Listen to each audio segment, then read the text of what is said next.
everybody, and welcome to another episode of the Mash Maker Challenge. Now today I'm going to be doing something completely different. I've been getting some requests about how to make a hot Scotchie.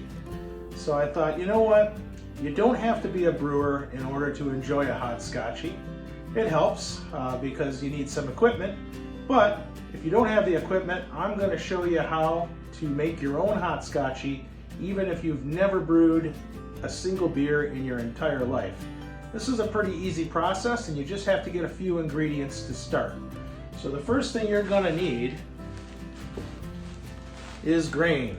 Now I had some of this grain down in the basement. This is a pound of Maris otter. Now there's all sorts of different types of grains you can use, but you want to stick with a base grain if possible. So other base grains are like Golden Promise, German Munich, 2-row, 6-row. There's quite a few other base malts that you can use. Now I guess you could use a couple of specialty malts too, but I would probably stick with the base malts just to make the wort for the hot Scotchie. Next thing you're going to need is some water. Now I've got 2 quarts of water here that I'm going to use today, and we're going to do it in this pot, and we're going to use what's called, this is a method called Brew in a bag. This is the bag that you use. So you're going to put the grains inside of this bag and then steep it in the water. Now we're going to heat the water up to about 160 or so, and then turn off the flame or turn off your electric stove. In my case, it's an electric stove. And we're going to throw this into the water and then put the grains inside this bag. We're going to let it steep for about a half an hour. That will draw the sugars out of the grains, and then now you'll have a sweet tasting wort that you can put your Scotch in. And today I'm going to be using a Glenlivet 12-year single malt. So this is a brand new bottle that I just opened up. I think I got this on my birthday last year, and just never got around to opening it because I had like 2 or 3 other bottles of Scotch that I had to finish off first. So I don't drink a ton of Scotch, but I do like my Scotch from time to time. So let's get started. I will show you step by step what you need to do. First thing we need to do is get the water in the pot.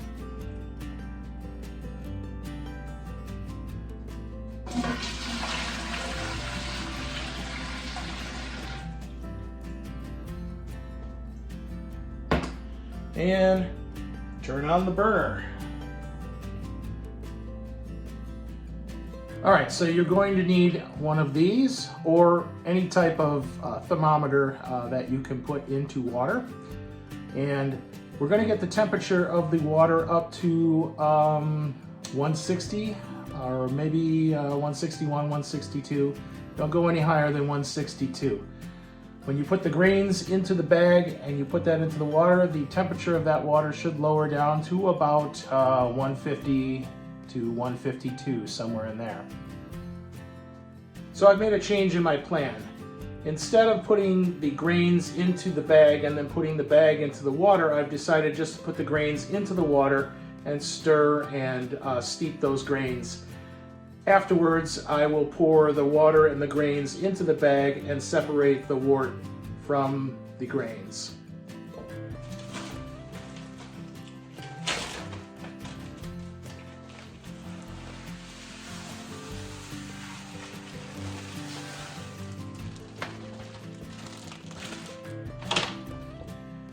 Now you want to stir these grains into the water. Get it mixed in there so you don't have any dough balls or little collections of grain that stays dry. You want to get all this grain saturated.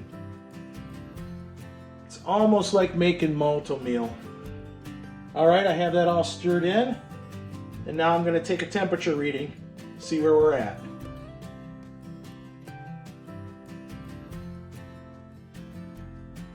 Okay, I'm at 149.5, so that's close enough. You want it to be right around 150 degrees, and now we're going to let this grain sit here for a half an hour. I'll just put a top on this pot and maybe come back in about 15 minutes and stir a little bit more.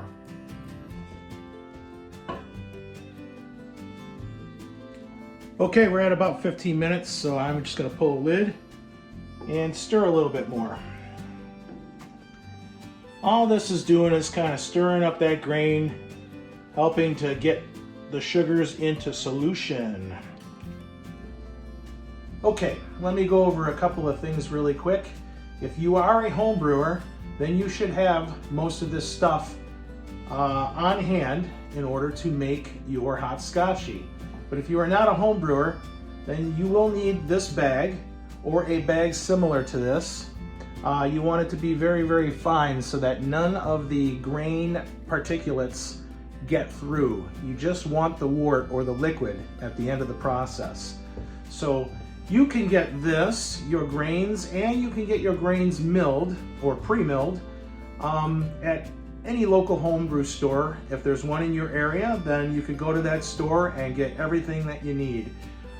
If you don't have a local store near you, then you could order online from either Northern Brewer, Midwest Supplies. Midwest Supplies and Northern Brewer are basically the same company. Or you could maybe order from Austin Homebrew. I've ordered some things from there, and I get most of my stuff from Northern Brewer because I have a local store here in Milwaukee. So I don't even have to order online. I go directly to the store and get what I need whenever I need it. But basically, that's all you're going to really need. Like I said, you'll also need, some sort of temperature reading device, a thermometer, or whatever. You're going to need some scotch. Of course, you can go to any store for this. And, well, this is kind of a luxury, but I'm going to use this. This is a refractometer, and I'm going to use this tonight just to see if I've pulled sugar out of this grain, because the brewing nerd in me wants to know if I've converted the sugar out of the grains. All right, time is up, and what I'm going to do is just stir this one more time, and then I'm going to take the contents in here and pour it into this.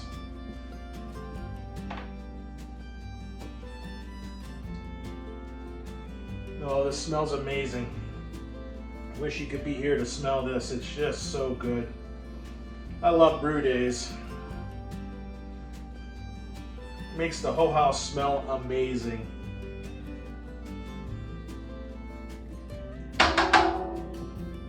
Okay, that's all stirred up. I'm going to take all of this, and just pour it into here.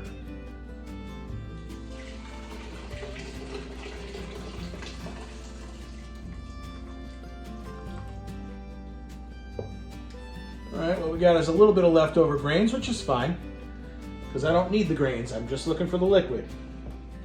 All right, now we're going to pull this bag up.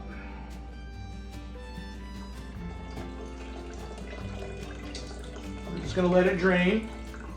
I'm just looking for a glass tonight. I'm not looking for a ton of liquid, but I suppose you could probably make larger batches and maybe store this wort in the refrigerator probably for a couple of days before it would go bad.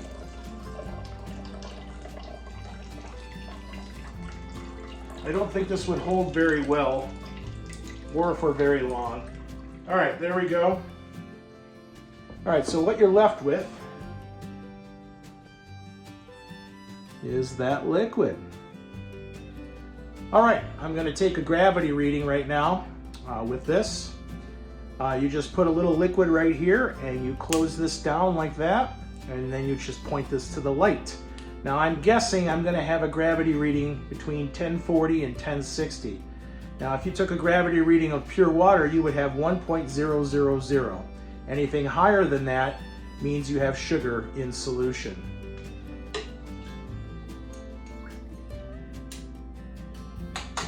All right, point it to light, see what we got.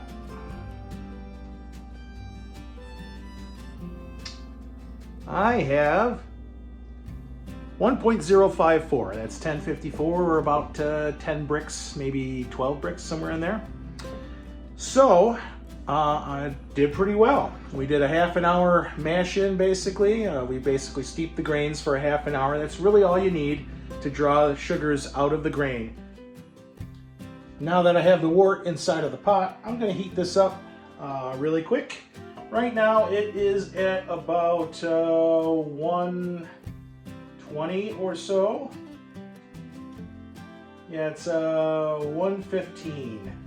So I'm just going to heat this up to about 140 or so, and then I'm going to let it sit in the pot for about 5 minutes or so. Some of this cloudiness will settle out to the bottom, and then I'll get a semi-clear wort.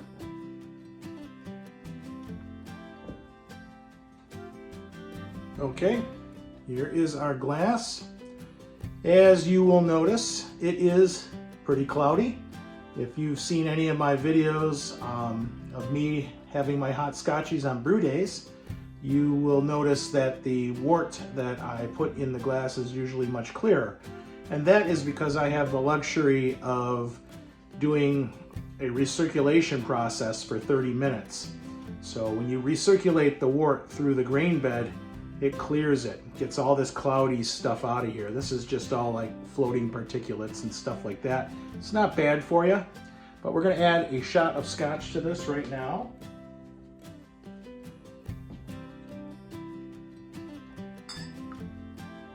Pop that in there. And then I thought I would top this off with a little bit of honey, because I am a honey nut. There we go. All right, well, you don't have to put honey in it if you don't want to. You can put any number of things in it, I would think. Maybe a little cinnamon, I don't know. It could be all sorts of interesting additions to a hot scotchie, but for now, I just put a little honey in it because one of my favorite scotches is Abelauer, and that is a scotch with a little honey put in while they're making it. So it's one of my favorite scotches, and I do like honey. I like honey on just about everything. So here we go, bottoms up, everybody.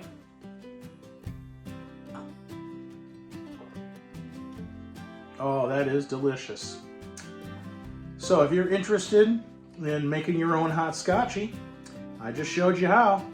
Now you gotta go get the ingredients and make it yourself. You can have one of these wonderful drinks. To me, it's like drinking a hot chocolate. It's just fantastic. It doesn't taste like chocolate, of course. It's gonna taste like cereal, bread. Depends on what grains you use too, but with Maris Otter, it's a very bready, cereal kind of, I don't know, malt-o-meal type of flavor. Cheers, everybody.